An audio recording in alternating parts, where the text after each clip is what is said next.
ಸಿದ್ದರಾಮಯ್ಯನವರ ರಾಜಕೀಯ ಎಫೆಕ್ಟ್ ಆಗತ್ತೆ ಅನ್ನೋದು ಕಾರಣಕ್ಕೆ ಈ ತೀರ್ಮಾನಕ್ಕೆ ಬಂದರು ಅನ್ನುವ ಒಂದು ಆರೋಪ ಇದೆ. ಎಲ್ಲವನ್ನೂ ಅವರು ತಮ್ಮ ಅಧಿಕಾರ ಉಳಿಸ್ಕೊಳ್ಳೋಕ್ಕೆ ಮತ್ತು ತನ್ನ ವರ್ಚಸ್ಸಿಗೆ ಧಕ್ಕೆ ಬರದಿರೋ ರೀತಿ ನಾನು ಹೇಗೆ ನಿರ್ಣಯ ತಗೋಬೇಕು ಅನ್ನೋದರಲ್ಲಿ ಸಿದ್ದರಾಮಯ್ಯ ಅವರು ಭಾಳ ಎಕ್ಸ್ಪರ್ಟ್. ನಿಮಗೆ ಆ ವಿಚಾರದಲ್ಲಿ ಅವರು ದೇವೇಗೌಡರು ಮೀಸಿದ್ದಾರೆ, ಯಡಿಯೂರಪ್ಪರನ್ನು ಮೀಸಿದ್ದಾರೆ. ಈಗ ಸರ್ಕಾರನೇ ನಾಗಮೋಹನ್ ದಾಸ್ ಆಯೋಗವನ್ನೇ ತ್ಯಜಿಸಿ, ಅಂದರೆ ಅದೇನು ಕೊಟ್ಟಿತ್ತು ಆ ವರದಿಯನ್ನೇ ತ್ಯಜಿಸಿ ಹೊಸದೊಂದು ನಿರ್ಧಾರಕ್ಕೆ ಬಂತು.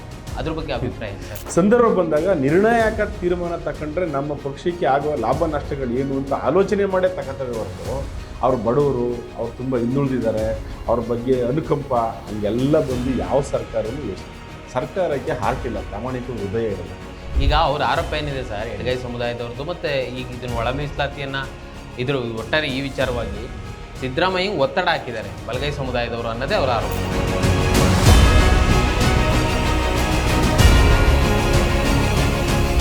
ಸರ್, ರಾಜ್ಯ ಸರ್ಕಾರ ಮೊನ್ನೆ ಏನು ವಿಶೇಷ ಕ್ಯಾಬಿನೆಟ್ ಒಳ ಮೀಸಲಾತಿಗೆ ಕರೆದಿ ತಗೊಂಡಿದ್ದ ತೀರ್ಮಾನದ ಬಗ್ಗೆ ನಿಮ್ಮ ಫಸ್ಟ್ ರಿಯಾಕ್ಷನ್ ಏನು ಸರ್? ಸರ್ಕಾರ ಇದೊಂಥರ ಬೀಸೋದೊಡ್ಡೆಯಿಂದ ತಪ್ಕೊಳಕ್ಕೆ ಮಾಡದಿರುವಂಥ ಕೆಲಸ ಅಂತ ಅನಿಸುತ್ತೆ. ಇದೊಂಥರ ಅಲ್ಲೊಂದಷ್ಟು ಇಲ್ಲೊಂದಷ್ಟು ಐತಿ ಕಟ್ ಆ್ಯಂಡ್ ಪೇಸ್ಟ್ ಮಾಡಿ ಒಂದು ಸಿನಿಮಾ ತೆಗಿತಾರಲ್ಲ, ಆ ಥರ ಮಾಡೋಕ್ಕಿದೆ.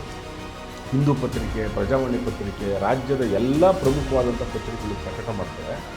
ಬೆಂಗಳೂರು ನಗರದಲ್ಲಿ 48% ಹೆಚ್ಚು ಪರ್ಸೆಂಟು ಸೆನ್ಸಸ್ ಆಗಿಲ್ಲ. ಒಂದು ನಾವು ನಾಗಮೋಹನ್ ದಾಸ್ ವರದಿ ಬಗ್ಗೆ ಏನು ಹೇಳಿದ್ವಿ, ನಾಗಮೋಹನ್ ದಾಸ್ ಅವರ ವರದಿ ಸಂಪೂರ್ಣವಾಗಿ ಅವೈಜ್ಞಾನಿಕವಾಗಿದೆ, ಇದು ದೋಷಪೂರಿತವಾಗಿದೆ ಮತ್ತು ಇದು ಅಪೂರ್ಣ ಅಂತ ನಾವು ಮತ್ತೆ ಮತ್ತೆ ಮತ್ತೆ ಹೇಳ್ತಾನೆ ಇದ್ದೀವಿ, ಈಗೂ ಹೇಳ್ತೀವಿ. ವೀಕ್ಷಕರೇ ನಮಸ್ಕಾರ. ಈ ದಿನ .comನ ವಿಶೇಷ ಸಂದರ್ಶನಕ್ಕೆ ನಿಮಗೆಲ್ಲರಿಗೂ ಸ್ವಾಗತ. ನಾನು ಮನೋಜ್ ಜಾರ್ಕಂಬಳಿ. ರಾಜ್ಯ ಸರ್ಕಾರ ಮೊನ್ನೆ ಶುಕ್ರವಾರ ಒಂದು ಮಹತ್ವದ ತೀರ್ಮಾನವನ್ನು ಕೈಗೊಂಡಿದೆ. ಒಂದು ರೀತಿಯಲ್ಲಿ ರಾಜ್ಯ ಸರ್ಕಾರಕ್ಕೆ ಕಗ್ಗಂಟಾಗಿದ್ದಂತಹ ಒಳ ಮೀಸಲಾತಿಯನ್ನು ಈಗ ಬಿಡಿಸ್ಕೊಂಡಿದೆ ಅಂತಲೇ ಹೇಳ್ಬೋದು. ರಾಜ್ಯ ಸರ್ಕಾರ ಕೊಟ್ಟಂತಹ ತೀರ್ಪು ಅಂದರೆ ತೀರ್ಮಾನ ಏನಿದೆ, ಬಲಗೈ ಸಮುದಾಯಕ್ಕೆ 5.25, ಎಡಗೈ ಸಮುದಾಯಕ್ಕೆ 5.25 ಮತ್ತು ಇನ್ನುಳಿದ ಎಲ್ಲ ಜಾತಿಗಳಿಗೂ 4.5, ಈ ತೀರ್ಮಾನ ಎಲ್ಲ ಸಮುದಾಯಗಳಿಗೂ ಒಪ್ಪಿಗೆ ಆಗಿದೆಯಾ?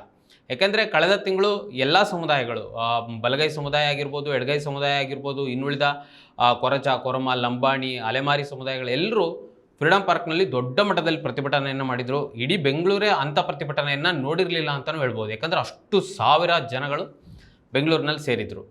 ಸೊ ಈಗ ರಾಜ್ಯ ಸರ್ಕಾರದ ತೀರ್ಮಾನ ಎಲ್ಲ ಸಮುದಾಯಗಳಿಗೂ ಒಪ್ಪಿಗೆ ಆಗಿದೆಯಾ? ಈ ವಿಚಾರದ ಕುರಿತು ಮತ್ತು ನಮ್ಮ ಜೊತೆ ಬಲಗೈ ಸಮುದಾಯದ ಮುಖಂಡರಾಗಿರುವಂಥ ಬಿ ಶಿವಣ್ಣ ಅವರಿದ್ದಾರೆ. ಅವ್ರ ಜೊತೆ ಮಾತಾಡ್ತಾ ಹೋಗೋಣ. ಸರ್, ನಿಮಗೆ ಕಾರ್ಯಕ್ರಮಕ್ಕೆ ಸ್ವಾಗತ. ನಮಸ್ಕಾರ ಸರ್, ರಾಜ್ಯ ಸರ್ಕಾರ ಮೊನ್ನೆ ಏನು ವಿಶೇಷ ಕ್ಯಾಬಿನೆಟ್ ಒಳ ಮೀಸಲಾತಿಗೆ ಕರೆದಿ ತಗೊಂಡಿದ್ದ ತೀರ್ಮಾನದ ಬಗ್ಗೆ ನಿಮ್ಮ ಫಸ್ಟ್ ರಿಯಾಕ್ಷನ್ ಏನು ಸರ್? ಇಲ್ಲ, ಇದು ಒಳ ಮೀಸಲಾತಿಗೆ ಸಂಬಂಧಪಟ್ಟಂತೆ ಭಾಳ ವರ್ಷಗಳ ಗೊಂದಲಕ್ಕೆ ತೆರೆ ಎಳೆದಿದ್ದೀವಿ ಅಂತ ಸರ್ಕಾರ ಖಂಡಿತ ಭಾವಿಸಿದೆ. ಭಾಳ ಖುಷಿಪಟ್ಟಿದ್ದಾರೆ ಎಲ್ಲರೂ ಕೂಡ.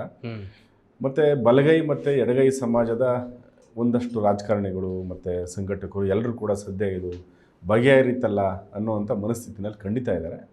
ಮೇಲ್ನೋಟಕ್ಕೆ ಬಗೆಹರಿದಿದೆ ಅಂತ ಅನಿಸುತ್ತೆ, ಆದರೆ ತುಂಬ ಸೂಕ್ಷ್ಮವಾದ ವಿಷಯಗಳು ಇನ್ನೂ ಸಾಕಷ್ಟಿದ್ದಾವೆ ಅಂತ ನನಗನ್ಸಿದೆ.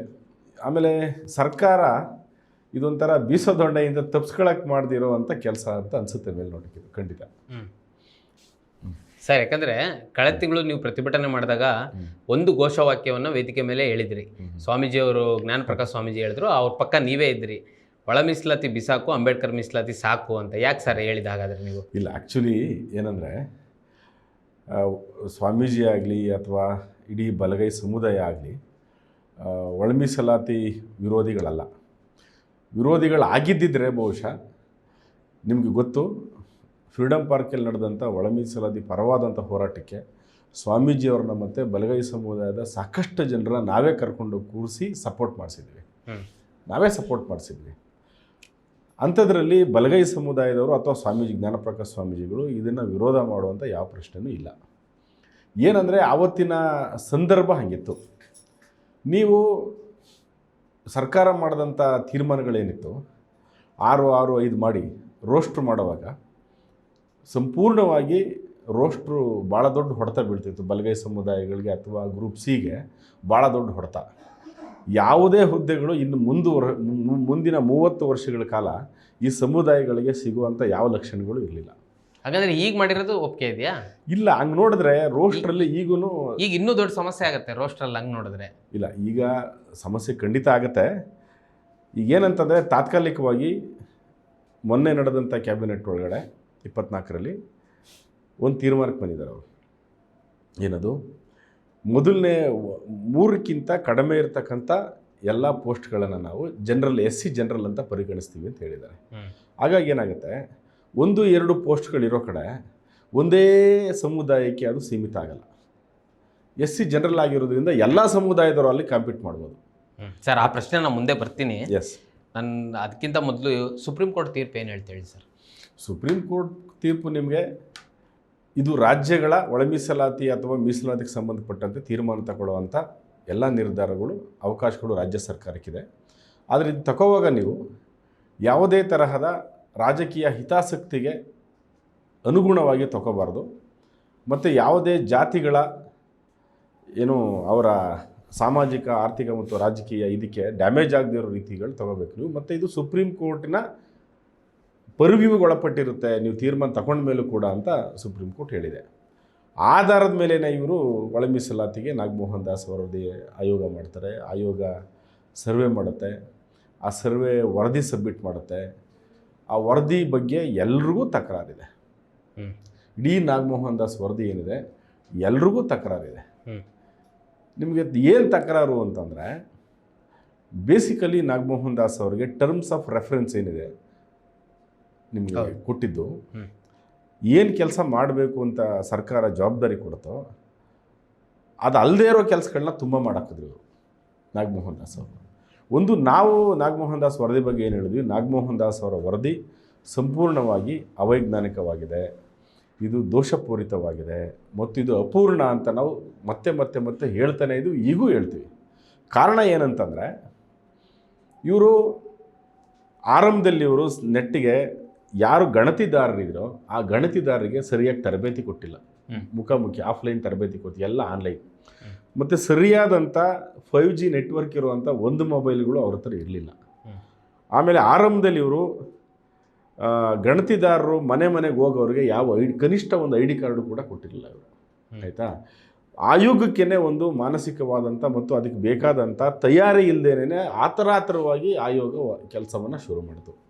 ಎಂಪಿರಿಕಲ್ ಒಂದು. ಎರಡನೇದು, ಎಂಪಿರಿಕಲ್ ಡಾಟಾ ಕಲೆಕ್ಟ್ ಮಾಡಿ ಅಂತಂದರೆ ಇವ್ರ ಜವಾಬ್ದಾರಿ ಏನಾಯಿತು, 101 ಜಾತಿಗಳ ಮನೆಗೆ ಭೇಟಿ ಕೊಟ್ಟು ಬಲಗೈ ಸಮುದಾಯ ಎಷ್ಟು ಜನಸಂಖ್ಯೆ ಇದ್ದಾರೆ, ಎಡಗೈ ಸಮುದಾಯ ಎಷ್ಟು ಸಂಖ್ಯೆ ಇದ್ದಾರೆ, ಬೇರೆ ಬೇರೆ ಸಮುದಾಯಗಳು ಎಷ್ಟೆಷ್ಟು ಜನಸಂಖ್ಯೆ ಇದ್ದಾರೆ ಅಂತೇಳಿ ಮನೆಗೆ ಹೋಗಿ ಆ ಎಂಪಿರಿಕಲ್ ಡಾಟಾವನ್ನು ಸಂಗ್ರಹಿಸಬೇಕಾಗಿತ್ತು.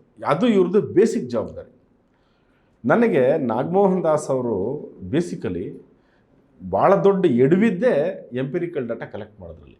ನಿಮಗೆ ಹಿಂದೂ ಪತ್ರಿಕೆ, ಪ್ರಜಾವಾಣಿ ಪತ್ರಿಕೆ, ರಾಜ್ಯದ ಎಲ್ಲ ಪ್ರಮುಖವಾದಂಥ ಪತ್ರಿಕೆಗಳು ಪ್ರಕಟ ಮಾಡ್ತವೆ, ಬೆಂಗಳೂರು ನಗರದಲ್ಲಿ 48%ಕ್ಕಿಂತ ಹೆಚ್ಚು ಪರ್ಸೆಂಟು ಸೆನ್ಸಸ್ ಆಗಿಲ್ಲ ಅಂತ. ಹೌದು ಹೌದು ಹೌದಲ್ವಾ? ಮತ್ತು ಗ್ರಾಮಾಂತರ ಭಾಗದಲ್ಲಿ ನಿಮಗೆ ಸುಮಾರು 52ಕ್ಕಿಂತ ಹೆಚ್ಚು ಪರ್ಸೆಂಟ್ ಆಗಿಲ್ಲ ಅಂತ ಬರೋದು. ಬೇಡ, 52 ಅಲ್ಲ, ಸುಮಾರು 70% ಆಗಿದೆ ಅಂತ ನೆನ್ಕೊಳ್ಳೋಣ. ಅದಾದಮೇಲೆ ಆನ್ಲೈನಲ್ಲೂ ಸರ್ವೆ ಮಾಡಿದ್ರು ಸರ್. ಆನ್ಲೈನ್ ನಿಮಗೆ ನೋಡಿ, ಆನ್ಲೈನ್ ಸರ್ವೆ ಅಂತ ಹೇಳ್ತಾರೆ. ಎಲ್ಲಿದೆ ಆನ್ಲೈನ್ ಸರ್ವೆ? ನಿಮ್ಗೆ ಹಳ್ಳಿಗಳಲ್ಲಿ ಆನ್ಲೈನ್ ಮಾಡೋಕ್ಕೆ ಯಾರ ಹತ್ರ ಆ್ಯಂಡ್ರಾಯ್ಡ್ ಮೊಬೈಲ್ ಇಟ್ಕೊಂಡು ಅದು ಆಪ್ರೇಟ್ ಮಾಡೋಕ್ಕೆ ಎಷ್ಟು ಜನರು ಗೊತ್ತು? ಅಲ್ಲ, ಅದನ್ನು ಭಾಳ ಮೇಜರ್ ಆಗೋರು ಹೇಳಿದ್ದು ಬೆಂಗಳೂರು ನಗರ ಬೆಂಗಳೂರು ಇರೋರಿಗೆಲ್ಲ ಎಜುಕೇಷನ್ ಇದೆಯಾ? ಅಲ್ಲ ಸರ್, ವಲಸೆ ಬಂದಿರೋರು, ಇಲ್ಲಿ ದುಡಿತಾ ಇರೋರು, ಅವ್ರಿಗೇನೇ ಎಜುಕೇಷನ್ ಇದೆಯಾ ಆನ್ಲೈನ್ ಮಾಡೋಕ್ಕೆ? ಅವ್ರಿಗೆ ಬೂತ್ಗಳನ್ನ ಪ್ರತಿ ವಾರ್ಡ್ಗಳವರು ನಾವು ಬೂತ್ಗಳನ್ನ ಇಡ್ತೀವಿ ಅಂದರು, ಒಂದು ಸಿಂಗಲ್ ಬೂತ್ ಇಟ್ಟಿಲ್ಲ. ಆನ್ಲೈನ್ ನೀವು ಹೇಳ್ದಂಗೆ ಆನ್ಲೈನ್ ಮಾಡ್ತೀವಿ ಅಂತಂದರು. ಎಲ್ಲಿ ಆಯಿತು ಆನ್ಲೈನ್ದು? ತೋರಿಸಿ, ಎಷ್ಟು ಪರ್ಸೆಂಟ್ ಆನ್ಲೈನ್ ಇವರು ಎಂಪಿರಿಕಲ್ ಡಾಟಾ ಕಲೆಕ್ಟ್ ಮಾಡಿದ್ದಾರೆ, ಸೆನ್ಸಸ್ ಮಾಡಿದ್ದಾರೆ ಆನ್ಲೈನ್ ಅಂತ ಕೇಳಿ ನೋಡಿ. ಬೆಂಗಳೂರು ಭಾಳ ಸೂಕ್ಷ್ಮವಾದದ್ದು. ಇಲ್ಲಿ ಎಲ್ಲ ಜಾತಿಗಳು ಇದ್ದಾರೆ ನೋಡಿ.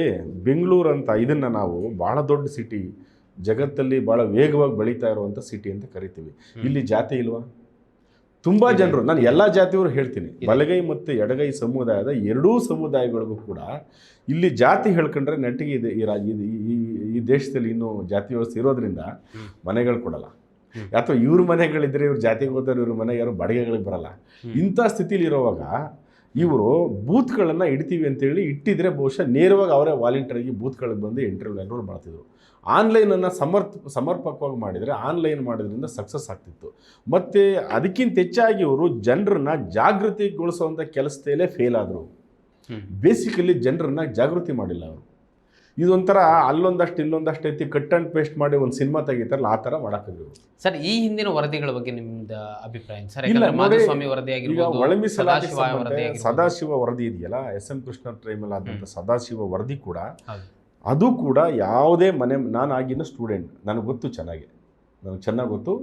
ನಾನು ನಮ್ಮ ಪಾರ್ಥಸಾರಥಿ ಅಂತ ತುಮಕೂರಲ್ಲಿದ್ದು, ಆಗ ಇವರು ಒಳ ಮೀಸಲಾತಿಗೆ ಸಂಬಂಧಪಟ್ಟಂತೆ ಕೆಲಸ ಶುರು ಮಾಡಿದ್ರು. ಯಾಕಂದ್ರೆ ಅತ್ಯಂತ ಹೆಚ್ಚು ಟೈಮ್ ತಗೊಂಡಿದ್ದು ವರದಿ ಅದು ವರದಿ. ಬಟ್ ಅವರು ಕೂಡ ಈ ಥರ ಮನೆಗಳಿಗೆ ಹೋಗಿ ಸಂಗ್ರಹ ಮಾಡಿಲ್ಲ. ಅದು ಕೂಡ ಅಷ್ಟೇನೆ ಸರಿಯಾಗಿಲ್ಲ. ಮತ್ತು ನೀವು ಇದು ಯಾರಿದು ಮಾಧುಸ್ವಾಮಿ ವರದಿ ಮಾತಾಡ್ತಾ ಇದ್ರಿ. ಮಾಧುಸ್ವಾಮಿ ವರದಿ ಮಾಡುವಾಗ ಬಸವರಾಜ ಬೊಮ್ಮಾಯಿ ಅವರು ಕೊನೆಯ ಕ್ಯಾಬಿನೆಟ್ ಡಿಸಿಷನ್, ಅದು ಆ ವರದಿನ ಅಪ್ರೂವಲ್ ಮಾಡೋದು BJP ಸರ್ಕಾರದ ಕೊನೆ ಕ್ಯಾಬಿನೆಟ್ ಮೀಟಿಂಗಲ್ಲಿ ಅಪ್ರೂವಲ್ ಮಾಡಿದ್ರು. ಅಲ್ಲಿ ನಿಮ್ಮ ಮಾಧುಸ್ವಾಮಿ ವರದಿ ಕೂಡ ಸೆನ್ಸಸ್ ಮಾಡಿಲ್ಲ ಅವರು. 2011 ಜನಗಣತಿ ಮಾಹಿತಿ ತಗೊಂಡ್ರು, ಸದಾಶಿವ ವರದಿಯಲ್ಲಿದ್ದಂಥ ಒಂದಷ್ಟು ಮಾಹಿತಿ ತಗೊಂಡ್ರು, ಅಲ್ಲಿ ಇಲ್ಲಿ ಇವ್ರನ್ನ ಕೇಳಿ ಒಂದಷ್ಟು ಮಾಹಿತಿ ಕಲೆಕ್ಟ್ ಮಾಡಿಕೊಂಡು ಹೋಗಿ ಈ ಎಡಗೈ ಸಮುದಾಯನ ಸಮಾಧಾನ ಮಾಡೋಕ್ಕೆ ಬೇಕಾಗಿರೋಂಥ ಒಂದು ರಿಪೋರ್ಟ್ ರೆಡಿ ಮಾಡ್ಕೊಂಡು ತಗೊಂಡು ಸಬ್ಮಿಟ್ ಮಾಡ್ತಾರೆ. ಅದು ಕೂಡ ಎಲ್ಲಿ ಅಥೆಂಟಿಕ್ ಆಗಿ ಮಾಡಿದ್ದಾರೆ. ಒಂದು ನನಗನ್ಸಿದ್ದು ಏನಂತಂದರೆ, BJP ಸರ್ಕಾರ, ನಾವು ಇವತ್ತು ಯಾರದು ನಾರಾಯಣ ಸ್ವಾಮಿ ಆಗಲಿ ಅಥವಾ ಇನ್ನೊಬ್ಬರು ಗೋವಿಂದ ಕಾರಜೋಳ ಆಗಲಿ ಭಾಳ ದೊಡ್ಡ ಮಾತುಗಳನ್ನ ಕಟುವಾದ ಶಬ್ದಗಳಲ್ಲಿ ಮಾತಾಡ್ತಾ ಇದ್ದಾರೆ. ಒಳ ಮೀಸಲಾತಿ ಮಾಡಿಲ್ಲ, ಈಗೂ ಕೂಡ ಸರಿ ಮಾಡಿಲ್ಲ ಅಂತ ಮಾತಾಡ್ತಾ ಇದ್ದಾರೆ. ಇವ್ರದೇ ಸರ್ಕಾರ ಇದ್ದಾಗ ಇವರು ಉಪಮುಖ್ಯಮಂತ್ರಿ ಗೋವಿಂದ ಕಾರಜೋಳ ಏನು ಮಾಡ್ತಿದ್ರು? ಹೌದಲ್ವಾ? ನಾರಾಯಣ ಸ್ವಾಮಿ ಸಮಾಜ ಕಲ್ಯಾಣ ಸಚಿವ ಆಗಿದ್ರು, ಏನು ಮಾಡ್ತಿದ್ರು? ಕೇಂದ್ರ ಸಚಿವರಾಗಿದ್ರು ಇವರು, ಏನು ಮಾಡ್ತಿದ್ರು? 17% ಮಾಡಿದ್ವಿ ಅಂತಾರೆ ಅವರು. ಎಲ್ಲಿ 17% ಮಾಡಿ ಏನು ಮಾಡಿದ್ರು ಇವರು? ಮೂಗಿಗೆ ತುಪ್ಪ ಸವರೇ ಕೆಲಸನೇ ಆದ್ಬಿಟ್ರೆ ಶೆಡ್ಯೂಲ್ 9 ಸೇರಿಸ್ಬೇಕಾಗಿತ್ತು. ಮಾಡ್ಬಿಟ್ಟು ತಗೊಂಡೋಗಿ ಸೇರಿಸಿದ್ರೆ ಇವ್ರದೇ ಗೌರ್ಮೆಂಟ್ ಇತ್ತಲ್ಲ. ಈಗಲೂ ಇವ್ರದೇ ಗೌರ್ಮೆಂಟ್ ಇದೆ, ಇವ್ರ ಕೈಲಿ ಸೇರ್ಸೋಕ್ಕಾಗತ್ತಾ? ಪಾರ್ಲಿಮೆಂಟಲ್ಲಿ ಏನಂತ ಹೇಳಿದ್ರು ಆ ಉತ್ತರ ಕೊಡುವಾಗ ನಾರಾಯಣ ಸ್ವಾಮಿ, ಇದ್ರ ಬಗ್ಗೆ ಯಾವುದೇ ಮಾಹಿತಿ ಬಂದಿಲ್ಲ ಇಲ್ಲಿ ಅಂತ ಮಾತಾಡ್ಬಿಟ್ರು. ಹೌದಲ್ವಾ? ನಾನು ಹೇಳೋದು, ಇವ್ರು ನಿಜವಾಗಲೂ BJP ಪಕ್ಷದ ಒಳಗಡೆ ಇವ್ರಿಗೆ ಶಕ್ತಿ ಇದೆ, ಇವ್ರಿಗೆ ಕಾಳಜಿ ಇದೆ, ಇವ್ರಿಗೆ ಅವಕಾಶಗಳಿದೆ, ಇವ್ರ ಸಮುದಾಯದ ಪರವಾಗಿ ಕೆಲಸ ಮಾಡೋಕ್ಕೆ ಅನ್ನಂಗಿದ್ದಾರೆ. ಬಹುಶಃ ಇವರು ಆಗಲೇ ಮಾಡಿಸ್ಬೋದಾಗಿತ್ತು. ಇವ್ರಿಗೆ BJP ಒಳಗಡೆ ಸಮುದಾಯದ ಪರವಾಗಿ ಕೆಲಸ ಮಾಡೋಕ್ಕೆ ಯಾವ ಅವಕಾಶಗಳು ಇಲ್ಲ. ಸುಮ್ಮನೆ ಪಾಪ ಅವರು ಸರ್. ಹಂಗಂದ್ರೆ ಬಲಗೈ ಸಮುದಾಯ ಒಳ ಮೀಸಲಾತಿನ ವಿರೋಧಿಸಿದ್ಯಾಕೆ ಸರ್? ಅಂದ್ರೆ ನೀವು BJP ಪ್ರೇರಿತವಾಗಿ ಯಾರಾದರೂ ಇದ್ರ ಅದ್ರೊಳಗಡೆ? ಇಲ್ಲ, ಬಲಗೈ ಸಮುದಾಯದವರು BJP ಒಳ ಮೀಸಲಾತಿ ಎಲ್ಲಿ ವಿರೋಧ ಮಾಡಿದ್ದಾರೆ ನೋಡಿ. ಸದಾಶಿವ ವರದಿ ಬಂದಾಗ ಬಲಗೈ ಸಮುದಾಯ ವಿರೋಧ ಮಾಡಿಲ್ಲ. ನಿಮಗೆ ಮಾಧುಸ್ವಾಮಿ ವರದಿ ಬಂದಾಗ ಬಲಗೈ ಸಮುದಾಯ ವಿರೋಧ ಮಾಡಿಲ್ಲ. ಸುಪ್ರೀಂ ಕೋರ್ಟ್ ಆದೇಶದ ಮೇರೆಗೆ ಕರ್ನಾಟಕ ಸರ್ಕಾರ ನಾಗಮೋಹನ್ ದಾಸ್ ವರದಿ ಆಯೋಗ ರಚನೆ ಮಾಡಿದಾಗ ವಿರೋಧ ಮಾಡಿದ್ರ? ಇಲ್ಲ. ಅದಾದಮೇಲೆ ವರದಿ ಬರುತ್ತೆ, ವರದಿ ಸಬ್ಮಿಷನ್ ಆಗುತ್ತೆ, ಸಬ್ಮಿಷನ್ ಆಗಿಬಿಟ್ಟೆ ಕ್ಯಾಬಿನೆಟ್ಗೆ ಬರುತ್ತೆ. ಕ್ಯಾಬಿನೆಟ್ಟಲ್ಲಿ ಇದ್ದದ್ದು ಸಮಾಜ ಕಲ್ಯಾಣ ಸಚಿವರು ಮಹದೇವಪ್ಪ ವಿರೋಧ ಮಾಡಿದಾರ? ಇಲ್ಲ. ಪರಮೇಶ್ವರ್ ಹೋಮ್ ಮಿನಿಸ್ಟ್ರು ವಿರೋಧ ಮಾಡಿದಾರ?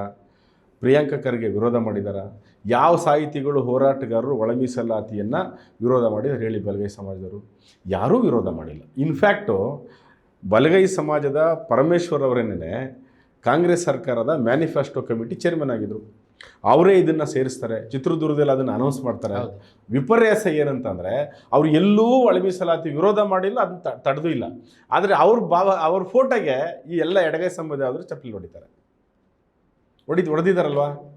ಮಹದೇವಪ್ಪ ಸೋಷಿಯಲ್ ವೆಲ್ಫೇರ್ ಮಿನಿಸ್ಟ್ರು, ಅವ್ರ ಮನೆ ಮುಂದೆ ಪ್ರತಿಭಟನೆ ಮಾಡ್ತಾರೆ. ಅವರು ಕೂಡ ಇದಕ್ಕೆ ಬೆನ್ನೆಲುಬಾಗಿ ನಿಂತಿದ್ದಾರೆ, ಸಪೋರ್ಟ್ ಮಾಡಿದ್ದಾರೆ. ಅವ್ರ ಫೋಟೋಗೆ ಚಪ್ಪಲಿ ಹೊಡಿತಾರೆ. ಪ್ರಿಯಾಂಕ ಖರ್ಗೆ ಅವರು ಯಾವತ್ತೂ ಇದ್ರ ಬಗ್ಗೆ ಇದುವರೆಗೂ ಒಂದು ಮಾತಾಡಿಲ್ಲ.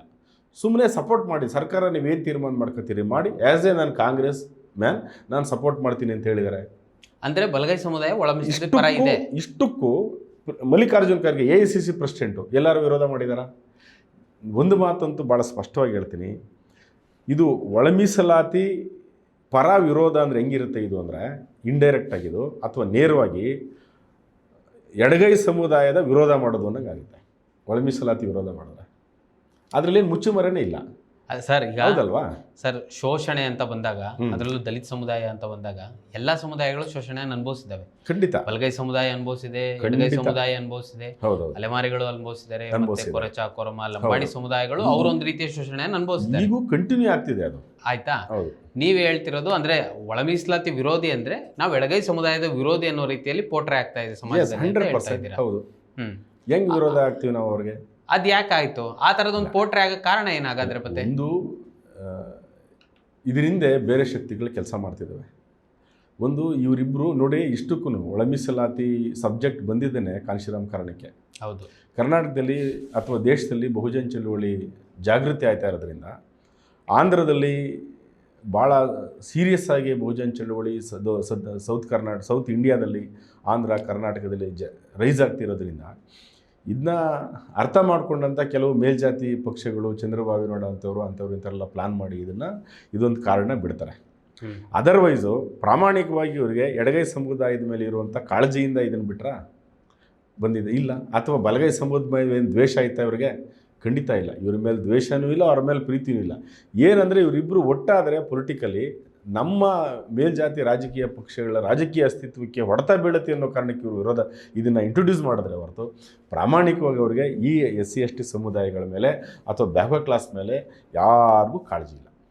ಇದು ಭಾಳ ಸ್ಪಷ್ಟ. ಆ ಕಾರಣದಿಂದ ಹೇಳೋದು ನಾನಂತಂದರೆ ಇದ್ರ ಹಿಂದೆ ಮೇಲ್ಜಾತಿ ರಾಜಕೀಯ ಪಕ್ಷಗಳ ಪಿತೂರಿ ಇದೆ. ಈಗಲೂ ಕೂಡ ಎಡಗೈ ಸಮುದಾಯಗಳ ಹೆಸರಲ್ಲಿ ಸೋಷಿಯಲ್ ಮೀಡಿಯಾನ ಯಾರು ಆಪ್ರೇಟ್ ಮಾಡ್ತಿದ್ದಾರೆ? ಇವರಿಗೆ ಭಾಳ ತೀಕ್ಷ್ಣವಾಗಿ, ಭಾಳ ವಲ್ಗರಾಗಿ ಸೋಷಿಯಲ್ ಮೀಡಿಯಾಗಳಲ್ಲಿ ಕಾಮೆಂಟ್ಸ್ ಹಾಕುವಂಥ ಕೆಲಸ ಯಾರು ಮಾಡ್ತಿದ್ದಾರೆ ಅಂತ ನಮಗೆ ಗೊತ್ತು. ಆದರೆ ಅದರ ಪರಿಣಾಮ ಏನಾಗುತ್ತೆ? ಬಲಗೈ ಸಮುದಾಯದವ್ರಿಗೆ ಇವ್ರು ನಮ್ಮ ಬಗ್ಗೆ ಹಿಂಗೆಲ್ಲ ಮಾತಾಡ್ತಾ ಇದ್ದಾರೆ ಅಂತ ಸಿಟ್ಟು ಬರುತ್ತೆ. ಆದರೆ ಪ್ರಾಮಾಣಿಕವಾಗಿ ಆಗ್ತಿರೋರು ಯಾರು? ಅದಕ್ಕೆ ಬೇರೆ ಜನ ಇದ್ದಾರೆ. ಅವ್ರು ಹ್ಯಾಂಡ್ಲ್ ಮಾಡ್ತಿರೋದೇ ಸೋಷಿಯಲ್ ಮೀಡಿಯಾ ಬೇರೆಯವ್ರನ್ನ. ಹಿಂಗಿರೋವಾಗ ಈ ಸತ್ಯ ಎಲ್ಲ ನಮಗೆ ಗೊತ್ತು. ಆ ಕಾರಣಕ್ಕಾಗಿ ಬೇರೆ ನೋಡ್ರಿ, ಒಳ ಮೀಸಲಾತಿ ಆಯೋಗಕ್ಕೆ, ನಾಗಮೋಹನ್ ದೇಶನ್ ಆಯೋಗಕ್ಕೆ ಈ RSSನ ಸದಸ್ಯರೊಬ್ಬರು 22 ಸತಿ ಭೇಟಿ ಕೊಡ್ತಾರೆ. 22 ಸತಿ ಭೇಟಿ ಕೊಡ್ತಾರೆ. ಅದರ ಅಗತ್ಯ ಏನಿದೆ ಅವ್ರಿಗೆ? ಅನಿವಾರ್ಯತೆ ಏನಿದೆ? ಇಷ್ಟಕ್ಕೂ ಒಳ ಮೀಸಲಾತಿಗೆ ಈ ಸಬ್ಜೆಕ್ಟ್ ಸಂಬಂಧಪಟ್ಟಿದ್ದು SCಗಳ 101 ಜಾತಿಗಳಿಗೆ ಸಂಬಂಧಪಟ್ಟಂಥ ವಿಷಯ ಮತ್ತು ಸರ್ಕಾರಕ್ಕೆ ಸಂಬಂಧಪಟ್ಟಂಥ ವಿಷಯ. ಇದು ಇವರೇನು ಸರ್ಕಾರನ ಅಥವಾ ಇವರೇನು ಸರ್ಕಾರದ ಪ್ರತಿನಿಧಿ? ಏನಿವರು? ಏನೂ ಅಲ್ಲದೆ ಇರೋ ಒಬ್ಬ ವ್ಯಕ್ತಿ ಹೋಗಿ 22 ಸತಿ ಅವ್ರ ಹತ್ರ ಕೂತ್ಕೊಂಡು ಚರ್ಚೆ ಮಾಡಿ ಅವರಿಗೆ ಮಾಹಿತಿ ಕೊಟ್ಟು ಏನಾಗಬೇಕು ಏನು ಆಗಬಾರ್ದು ಅನ್ನೋ ಥರದ ಮಾಹಿತಿ ಚರ್ಚೆ ಮಾಡ್ಕೊಂಡು ಬರ್ತಾರೆ ಅನ್ನೋದಾದರೆ ಈ ಮಾಹಿತಿ ಗೊತ್ತಾದಂಥ ಜನರಿಗೆ ಆಯೋಗದ ಮೇಲೆ ವಿಶ್ವಾಸ ಬರುತ್ತಾ? ಇಲ್ಲ, ಖಂಡಿತ ವಿಶ್ವಾಸ ಬರುತ್ತೆ. ಖಂಡಿತ ಇಲ್ಲ. ಹೌದು. ಆ ಕಾರಣಕ್ಕಾಗಿ ಇದ್ರ ಹಿಂದೆ ಬರೀ ಲೆಫ್ಟ್ ಟು ರೈಟ್ ಅವರು ಅಷ್ಟೇ ಮಾತ್ರ ಇದ್ದಾರೆ ಅಂತಲ್ಲ. ಭಾಳ ದೊಡ್ಡ ಮನುವಾದಿ ರಾಜಕೀಯ ಪಕ್ಷಗಳ ಷಡ್ಯಂತ್ರ ಇದೆ. ಇವರಿಬ್ಬರು ಒಟ್ಟಾಗಲೇಬಾರದು. ಇತಿಹಾಸದಲ್ಲಿ ಇವರಿಬ್ಬರು ಒಟ್ಟಾಗಬಾರ್ದು ಅಷ್ಟೇ ಅಲ್ಲ, ಇವರು ಕನಿಷ್ಠ ಸಂಬಂಧಗಳು ಸರಿ ಇರಬಾರ್ದು ಅನ್ನೋ ಅಷ್ಟು ಭಾಳ ಎಚ್ಚರಿಕೆಯಿಂದ ಕೆಲಸ ಮಾಡ್ತಿದ್ದಾವೆ. ತುಂಬ 100 ಕೋಟಿ ಇದ್ರ ಮೇಲೆ ಇನ್ವೆಸ್ಟ್ ಮಾಡಿದ್ದಾವೆ. ಸಪ್ರೇಟ್ ಇದಕ್ಕೊಂದು ಬ್ರಾಂಚೇ ಮಾಡಿದವರು. ಅವರು ಇದನ್ನು ಉಸ್ತುವಾರಿ ವಹಿಸೋಕೆ ಒಂದು ಬ್ರಾಂಚೇ ಮಾಡಿ ಒಬ್ಬ ವ್ಯಕ್ತಿನ ಅಪಾಯಿಂಟ್ ಮಾಡಿದ್ದಾರೆ. ಅವರು ಮನೆ ಮಠ ಎಲ್ಲ ಒಟ್ಟಾರೆಯಾಗಿ ನೀವು ಒಳ ಮೀಸಲಾತಿ ಪರವಾಗಿದ್ದೀರಾ? ಒಳ ಮೀಸಲಾತಿ ಖಂಡಿತ ಒಳ ಮೀಸಲಾತಿ ಪರ ಇದೆ. ಯಾಕಂದರೆ ಇದು ಸಾಮಾಜಿಕ ನ್ಯಾಯದ ವಿಷಯ. ನೋಡಿ, ಈ ದೇಶದ ಕಾನೂನು, ಸಂವಿಧಾನ ಎಲ್ಲ ಪ್ರತಿಯೊಬ್ಬ ಶೋಷಿತ ವ್ಯಕ್ತಿಯೂ ಕೂಡ ಇದರಲ್ಲಿ ಸಮಾನವಾದಂಥ ಅವಕಾಶಗಳನ್ನ ಕೊಡಬೇಕು. ಸಾಮಾಜಿಕವಾಗಿ ಗೌರವ ಸಿಕ್ಕಬೇಕು, ಆರ್ಥಿಕವಾಗಿ ಇವರಿಗೆ ಭದ್ರತೆ ಸಿಕ್ಕಬೇಕು, ಶೈಕ್ಷಣಿಕವಾಗಿ ಇವರಿಗೆ ಬಹಳ ದೊಡ್ಡ ಅವಕಾಶಗಳು ಸಿಗಬೇಕು, ಮತ್ತು ರಾಜಕೀಯ ಸ್ಥಾನಮಾನಗಳು ಸಿಗಬೇಕು ಅನ್ನೋದ್ರಲ್ಲಿ ಯಾವುದೇ ಅನುಮಾನ ಇಲ್ಲ. ನಾವು ಅಂಬೇಡ್ಕರ್ವಾದಿಗಳು ಸಂವಿಧಾನದ ಪರವಾಗಿದ್ದೀವಿ. ಹಂಗಾಗಿ ನಾವು ಒಳ ಮೀಸಲಾತಿಯನ್ನು ವಿರೋಧ ಮಾಡಲ್ಲ.